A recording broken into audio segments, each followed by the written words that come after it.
Roy bat kijengkla.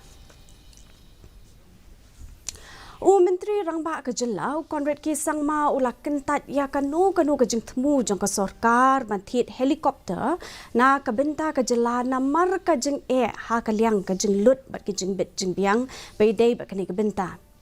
Haba jubab ya ke kubor ke balami ha ke wein ke kikot kubor halor ke jeng temu ke Sorkar ban Thied ya ke twin engine helikopter ban kit ye ki VIP.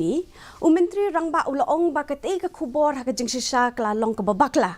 Ulaong ba ka Meglaya kam Shim lami shakamat bat kanu ke tender ne Pynmih ke jeng temu ban Thied kanu ke helikopter namar ka long ke baremdor hinrei kan shu Pynmih tender na ka benta ban Shim wai bat ka jeng Shim wai besipor kat kum ke jeng donkam bat ka jeng shakri. Our VIP movements are limited, but at the same time I must also say that choppers are necessary sometimes because it saves a lot of time, and sometimes urgent movements need to be done by senior leaders, and for all those purposes we do require the chopper, but the usage is quite minimum, and as I said, so therefore the question of procuring a chopper from the state point of view, keeping our financial constraints in mind, is absolutely not at all feasible. MTC Shim ke